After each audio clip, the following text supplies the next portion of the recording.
Fala comigo, tudo bem? Eu sou o Felipe Gibran. Eu sou o Walter Pinheiro e esse é o RPTV. Como ler a Bíblia? Esse é o tema de hoje.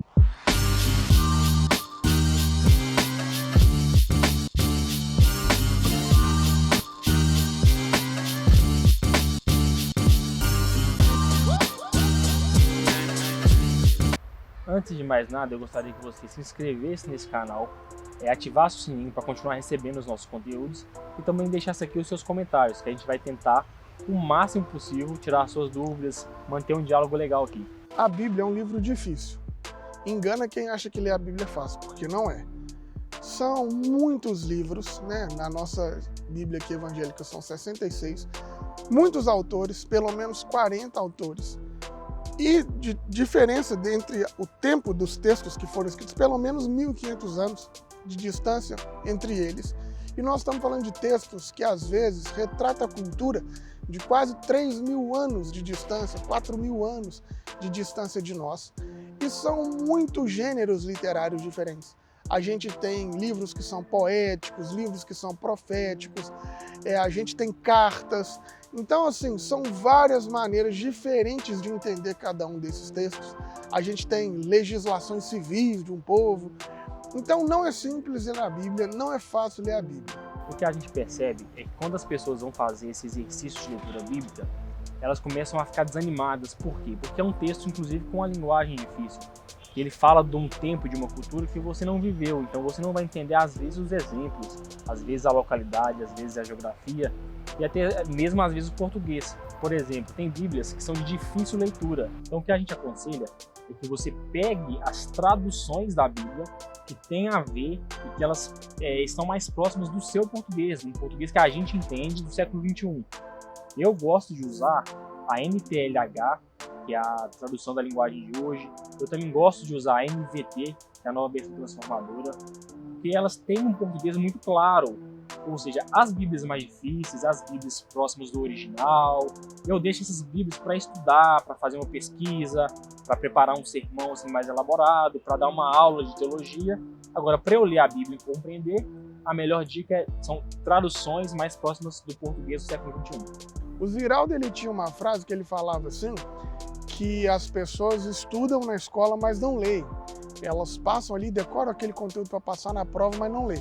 Como não lê, acaba saindo da escola sem essa capacidade de pensar, né, e tudo mais. Mas no ambiente evangélico, no que diz respeito à Bíblia, talvez seria o contrário. A gente lê, mas não estuda.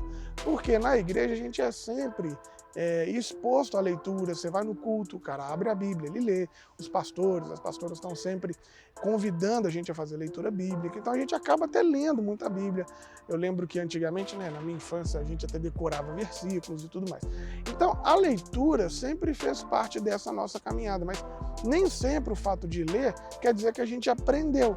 E isso é muito importante porque a gente acredita que a Bíblia é a palavra de Deus, sem dúvida, mas não é a Bíblia de qualquer jeito. Não são as junções de palavras, não são as frases, não é a literalidade que se mostra como palavra de Deus.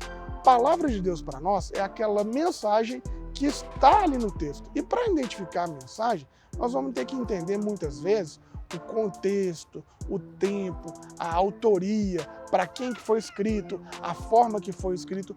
Isso tudo influencia para você entender a mensagem que está escrito ali. Então, talvez não só ler a Bíblia, mas também arrumar tempo para estudar aquilo que está lendo. Estudar uma passagem, estudar um trecho, estudar um livro. Isso é muito importante e ajuda a gente a fazer uma compreensão. Por exemplo, é impossível você, às vezes, ler um trecho da Bíblia e esse trecho dizer ou afirmar completamente o contrário do que aquele livro inteiro quer dizer. Então, quando você não tem esse hábito de estudar aonde aquele texto está, em qual livro ele está, corre o risco de você falar isso, você fazer isso. O livro todo está dizendo, isso aqui é uma maçã, e naquele trecho você lê, olha, isso é uma pera, né? Então, contradiz, às vezes, a própria ideia central do autor. Por isso que é importante estudar e não só ler. Sobre essa questão que geralmente as pessoas fazem, de que é pegar o versículo, que é a perinha, e fingir que ele é a maçã, que é o texto todo, o John Stott denunciava justamente isso. Ele dizia que a mente bíblica não é aquela mente que decora os versículos bíblicos, mas aquela mente que mergulha profundamente no que aquele versículo, aquele texto querem dizer e entende. E para entender esses textos de maneira mais profunda, mais fiel, existem várias ferramentas e uma delas que eu gosto muito é a leitura não individual da Bíblia. Não é simplesmente você pegar o texto e ler aquilo ali exaustivamente e aquilo que vier na sua cabeça você interpreta. É você ler com a sua comunidade. Desde o início das comunidades cristãs do primeiro século, as igrejas elas liam o texto publicamente. Aquela comunidade ela interpretava o que aqueles textos queriam dizer em conjunto. Então você precisa procurar um amigo que entende um pouquinho mais de Bíblia que você precisa procurar o seu pastor, que talvez entenda um pouquinho mais de Bíblia que você pode procurar, inclusive a sua comunidade, se ela oferecer algum curso de teologia bíblica, de iniciação à teologia bíblica.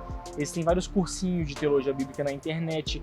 Você também pode comprar comentários bíblicos do Novo Testamento, do Antigo Testamento, porque assim você vai ser auxiliado por pessoas que gastaram muito tempo para entender esses textos de forma mais acadêmica, mais teológica, e eles vão facilitar o seu trabalho. No momento em que nós estamos, a gente percebe às vezes até que muitas pessoas estão lendo a Bíblia, aplicando ela na literalidade, pouco estudo, e muito se faz uma ideia de uma univalência da Bíblia, como se a Bíblia fosse responsável por explicar todas as questões. E de fato, não é. A Bíblia tem uma responsabilidade só, que é apresentar o Filho de Deus, que é apontar o caminho da redenção. Para todas as outras coisas, a Bíblia não tem esse compromisso. Ela não é um livro científico, ela não é um livro histórico, ela é um livro que conta a história de como Deus preservou o seu povo, de como Deus preservou a trajetória do seu Filho até a redenção do ser humano. E isso é importante, quando você tem a noção de que você está lendo, para que você não faça confissões da Bíblia que ela não quer fazer. Então a Bíblia não está aqui para disputar espaço com a ciência, nem nada disso. E todas as vezes que você mirar um texto, então, você precisa de fazer essas perguntas que são básicas. Quem é o autor? Quem que escreveu? Qual o tempo que ele escreveu? Em qual momento da história? Em qual cidade? Em qual local? Para quem que ele escreveu? Quem são as primeiras pessoas que leram esse texto? Com qual objetivo esse autor escreveu esse texto? O que ele queria provocar? O que ele queria fazer com esse texto que ele escreveu? E passado isso, né, que são talvez as perguntas mais básicas, você vai perguntar, e agora? O que esse texto quer dizer para mim? Quem é que está lendo? Sou eu que estou lendo? O que ele quer provocar em mim? O que eu consigo aprender com esse texto? Será que esse texto eu tenho que, de fato, aplicá-lo? Ele é possível de aplicar na literalidade da minha vida? Ou existem algumas outras nuances que eu preciso de pensar? Essas perguntas, elas são fundamentais, porque elas ajudam a não espremer do texto aquilo que ele não está dizendo e ajuda a gente a compreender melhor a mensagem de Deus para nós. E uma outra coisa que é sempre importante, os antigos rabinos até falavam isso, que cada texto bíblico tem mais ou menos 70 faces, e essa é uma ideia hiperbólica para dizer que não há limites de interpretação, que não há limites de como esse texto fala conosco. Então nós podemos ler esse texto 1 milhão de vezes, ter 1 milhão de interpretações diferentes, como o outro, a outra também pode ler e interpretar de maneira diferente. Então não se feche a partir do seu óculos de leitura, a partir do seu viés, né? Não pense que a sua interpretação é a única exclusiva. Faça como o Walter falou, não leia sozinho, leia com os irmãos, que Deus já foi revelando a palavra dele durante a história, porque muito dificilmente você vai descobrir algo que ninguém nunca viu no texto, uma revelação nova. Na maioria das vezes foge disso, que isso pode ser uma heresia, né? Então, isso é muito importante para você não se fechar, para você não entender que a sua interpretação é a única possível, mas é possível que haja milhões de interpretações daquele texto de formas diferentes e todos eles sendo inspirados pelo Espírito de Deus. O próprio Jesus disse uma coisa fantástica, ele falou assim: o mestre da lei é como aquele pai, né, como aquele homem que consegue colocar a mão no seu tesouro e tirar de lá coisas novas e velhas. Então ele está falando sobre essa capacidade da gente manejar o texto e entender várias formas de aplicação do texto, que não somente a minha visão do texto, né, a minha forma de ver ainda. Mas a partir disso você pode pensar, uai, eu posso ler então a Bíblia da maneira como eu quiser, eu posso interpretar o que eu quiser da Bíblia. Não é bem assim, não é isso que a gente está fazendo, a gente não está relativizando a interpretação bíblica. Para isso existem ferramentas, como a gente já citou, e também parâmetros. E aí eu gostaria de indicar para você duas obras, que são obras fantásticas, que elas vão te introduzir nesse mundo de gênero literário, de contexto, de entender o texto bíblico. A primeira delas é Deus Onde Estás, do Frei Carlos Mestres. É uma introdução à teologia bíblica fantástica, é um livro que me ajudou muito a entender Gênesis, Apocalipse, como eu li cada um dos dois. E o outro livro, que é um pouquinho mais técnico, mas também é muito importante, é o Entendes o que Lês, que é um livro indicado em quase todos os seminários de teologia do Brasil, e ele foi escrito pelo grande teólogo Gordon Fee, que é um teólogo pentecostal, mas um especialista em Bíblia. Começando com esses dois livrozinhos, eu acho que você vai conseguir pegar a Bíblia e ler sem dificuldades depois. Bom, passado tudo isso, agora é abrir a Bíblia e ler, né? Aquele abraço. Falou, valeu!